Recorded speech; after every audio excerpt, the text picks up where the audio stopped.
2학년 6반 김지원입니다.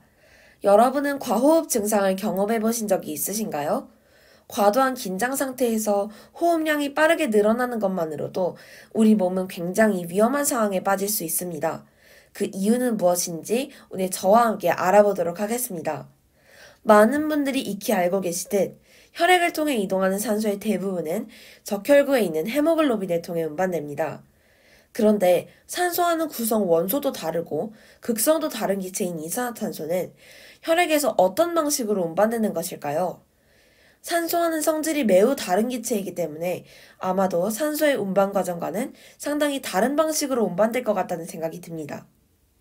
게다가 우리는 생명과학원에서 날숨을 통해 이산화탄소와 수증기가 몸 밖으로 빠져나간다는 사실을 배웠습니다. 그렇다면 이산화탄소는 단순히 우리 몸에 불필요한 기체이기만 한 것일까요? 그것은 틀린 말입니다. 왜냐하면 이산화탄소는 우리 몸에서 pH 조절이라는 매우 중요한 기능을 수행하기 때문인데요. 어떤 용액에 대해서 pH 농도가 변화하려고 할 때 용액이 그 변화의 영향을 줄이려고 하는 작용을 완충작용이라고 합니다. 이산화탄소는 혈액의 pH 농도를 일정하게 유지하려는 이런 완충작용을 수행할 수가 있습니다. 이산화탄소는 혈액에서 크게 세 가지의 방식으로 운반이 되는데요. 전체의 5에서 10%가량은 혈장에 용해된 상태로 운반이 되고 20%가량은 헤모글로빈과 결합한 상태에서 카르바미노 헤모글로빈을 형성해서 이동합니다. 그리고 대부분을 차지하는 나머지 70%는 혈액 속에서 중탄산염 이온 상태, 그러니까 HCO3- 상태로 존재하고 있습니다. 우리가 신체 활동을 해서 젖산이 생성되는 등 이런 다양한 상황이 벌어질 때 몸 내부에서는 산도의 변화가 일어나겠죠. 1번씩에서 정반응과 역반응이 활발하게 일어나는 것도 이런 상황에서 발생하게 됩니다. 이것은 pH의 균형을 맞추려는 일종의 항상성 유지 기능이겠죠. 그러나 우리 몸의 pH 조절이 단순히 1번씩에서 나타난 것처럼 짝산인 탄산과 짝염기인 탄산수소 이온의 농도 균형만으로 이루어지는 것은 아닙니다.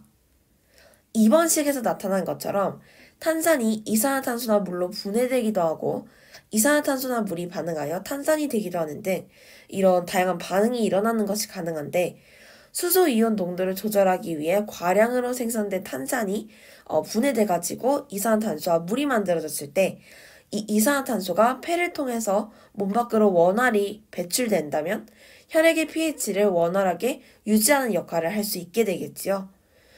결국에는 이산화탄소와 탄산수소 이온이 혈액의 pH 조절, 즉 완충작용의 주역인 셈입니다.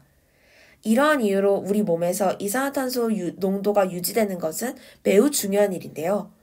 동맥혈의 혈중 이산화탄소 농도가 37에서 43mmHg로 유지되어야 되는데 만약 우리가 긴장이나 불안 등의 이유로 너무 가쁘게 호흡을 하면 이산화탄소 농도가 정상 범위에서 빠르게 떨어져서 pH 조절에 이상이 생기게 됩니다. 이로 인해서 호흡이 더욱 어려워지고 어지럼증 등의 증상이 나타나게 되는데 이것을 우리는 과호흡이라고 합니다. 궁금한 점이 해결되셨나요? 발표를 들어주셔서 감사합니다.